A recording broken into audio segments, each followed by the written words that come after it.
Forfeiting, basically it is a process where there are different parties will be there, like importer, exporter, forfeiting company, and banks. Okay. So this forfeiter, on behalf of exporter, he provides cash, okay, after getting all the documents, evidences from the bank on behalf of importer. Okay. So though it provides many benefits, it has certain demerits or disadvantages. Okay. So let us discuss those demerits of forfeiting in this session.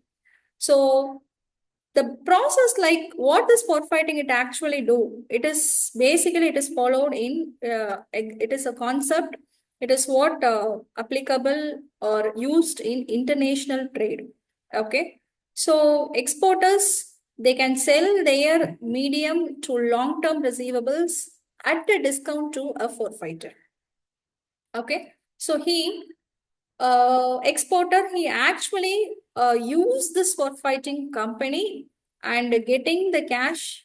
Okay. He, uses in his business and see for the upliftment of his growth. Okay.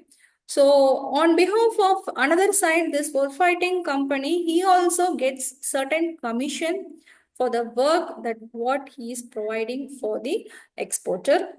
So through all these systems, okay. So let us discuss the demerits one by one. First is limited applicability.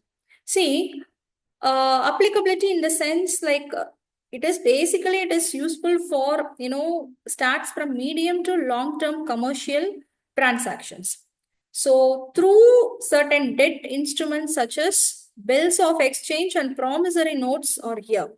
Okay. So that is what the biggest part, and it is not at all suited or applicable to short-term or small trade agreements.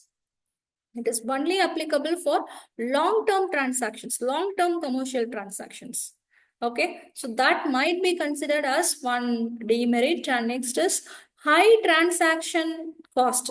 See, this forfeiter actually he asks for different costs for the work that what he is doing. Like he charges fees, some expenditures, and discount fees. Handling charges, administrative expenses. In all these forms, this forfeiter he charges for the a service that what he is providing for the importer and export.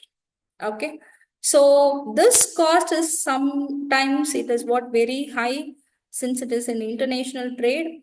Probably that cost to bear for these parties is somehow difficult. Limited market reach. So market reach is somehow it is very less.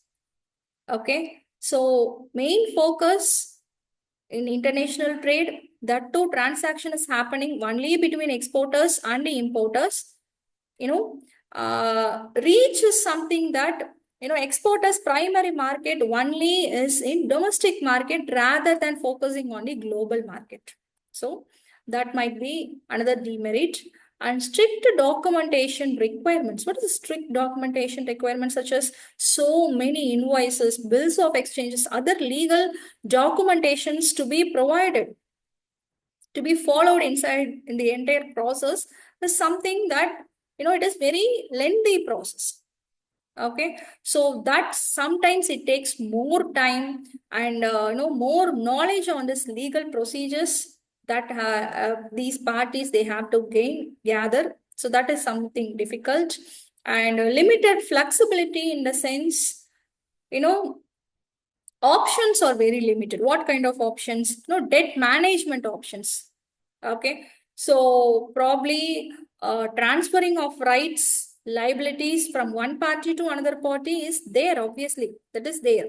But still, keeping the control over the receivables, that management, that kind of management, some alterations to be made at. So these things is what little it is not under a flexible position. Okay, so we can say, we can consider these also as, a biggest drawback. Okay, so these are all the different demerit side of forfeiting. Thank you all. Hope you all understood.